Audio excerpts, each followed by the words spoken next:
Moi, j'ai annoncé à 15 ans que j'étais gay à ma maman. Ça a bouleversé ma vie. Et 10 ans plus tard, je me suis rendu compte que ça n'avait pas que bouleversé ma vie, ça avait aussi bouleversé la vie de mes proches.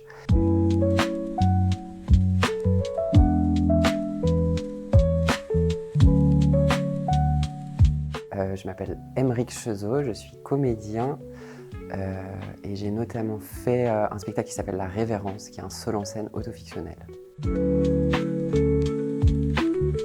Je savais que je voulais parler de mon vécu, mais je voulais surtout parler des personnes autour de moi, c'est-à-dire de ma maman, de mon papa, de mon frère, de ma sœur.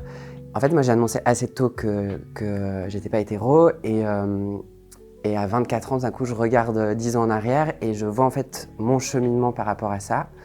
Et puis je vois aussi le cheminement qu'a fait ma famille. Et en fait, j'avais envie de parler de ça, de parler des gens qui, par amour, par empathie, par ouverture d'esprit, par joie, acceptent de changer leur façon de voir le monde. C'est un seul en scène qui parle du moment où je pars du Valais pour faire le métier de comédien. Donc ça parle de qu'est-ce que c'est le Valais, de la culture valaisanne, du pinard. Mais ça parle aussi de ma différence et puis comment moi j'ai toujours eu une place, notamment dans mon entourage, qui était un peu décalée par rapport aux autres.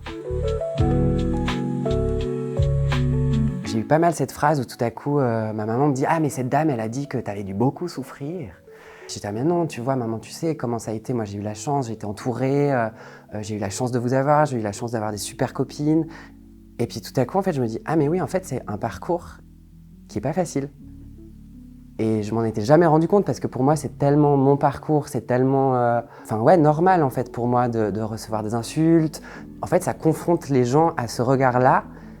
Et puis en fait, c'est vrai que pour les gens, c'est quelque chose, quoi. Enfin, tout à coup, c'est genre, ah, mais c'est beaucoup de douleur et tout. Puis je suis, ah, mais non, mais en fait, j'arrive à en rire, donc c'est qu'il y a du recul. Mais ouais, je crois que ça fait adopter d'autres points de vue. Ouais, il y a toujours un truc assez émouvant pour moi, c'est les hommes qui sortent en pleurant, quoi.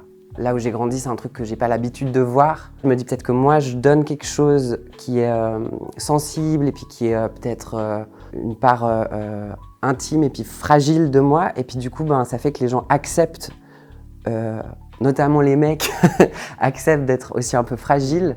Puis ça fait du bien, quoi. Puis en fait, c'est pas, super, trop bien.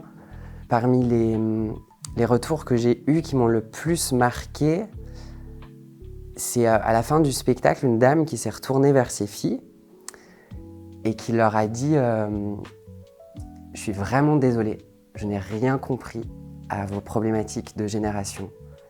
J'essaye de faire au mieux, mais je suis désolée, j'ai fait tout à côté. » quoi. De dire pardon aussi, c'est quelque chose qui est super beau, qui est super joyeux. De dire « Ah ouais, mais en fait, je me rends compte maintenant que j'ai pas tout fait juste. Puis c'est pas grave. Et puis avançons avec ça et puis allons plus loin, quoi. »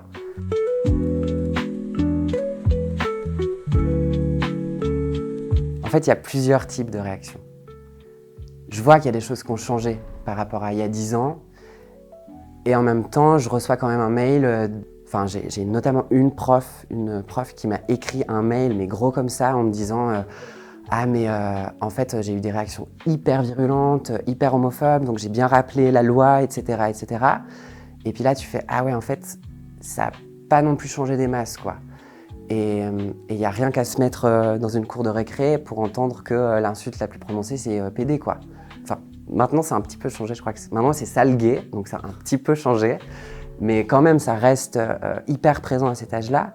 Tout à coup, moi, je me suis retrouvée en discussion avec ces étudiants et étudiantes. Ils rentraient bien dans l'art, quoi. Une des questions qui revenait hyper beaucoup, c'était mais à quel âge t'as su ? À quel âge t'as su ? Et c'était pas une question de curiosité, je sentais de la peur, quoi.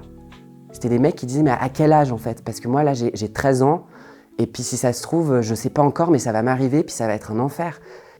L'enfer, c'est pas ça. L'enfer, c'est les insultes, c'est qu'est-ce que vous mettez en place pour discriminer ces personnes, mais c'est pas le fait d'être. Ce que je lui souhaite, c'est que il transmette encore autant de joie et de tendresse chez les gens, parce que je crois qu'on est vraiment dans une période où on en a besoin, quoi. Et ouais, voilà, je lui souhaite de continuer à faire ça.